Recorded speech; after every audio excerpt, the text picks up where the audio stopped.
സമൂഹത്തിൻ്റെ മുന്നിൽ നിങ്ങൾ ബഹുമാനിക്കപ്പെടണമെങ്കിൽ നിങ്ങൾ ധനവാനായിരിക്കണം.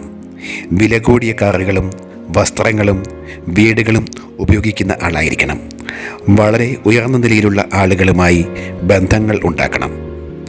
മറ്റുള്ളവർ സാമ്പത്തികമായ പരിമിതി കാരണം ആഗ്രഹിച്ചിട്ട് നീട്ടിവെക്കുന്ന കാര്യങ്ങളൊക്കെ നിങ്ങൾ വളരെ എളുപ്പത്തിൽ സാധിക്കുന്നുണ്ടാകണം.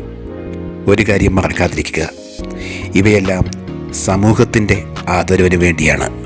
പക്ഷേ വ്യക്തിപരമായി നിങ്ങൾക്ക് സന്തോഷം അനുഭവിക്കണമെങ്കിൽ മേൽപ്പറഞ്ഞ കാര്യങ്ങളെക്കാൾ പ്രാധാന്യം നിങ്ങളുടെ ആരോഗ്യത്തിനാണ്, നിങ്ങളുടെ മനസ്സമാധാനത്തിനും നല്ല ഉറക്കത്തിനുമാണ്.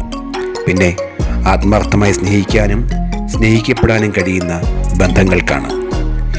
ഇവയ്ക്കെല്ലാം നിങ്ങളെ പ്രാപ്തരാക്കുന്ന സാമ്പത്തിക സ്വാതന്ത്ര്യം തീർച്ചയായും ഉണ്ടായിരിക്കണം. ഒരു കാര്യം കൂടി, 3 നേരം ഭക്ഷണവും കയറിക്കിടക്കാനൊരിടവും ഉണ്ടെങ്കിൽ തന്നെ നിങ്ങൾ ലോകത്തെ 70% ആളുകളെക്കാൾ ഭാഗ്യവാനാണ്, ഭാഗ്യവതിയാണ്.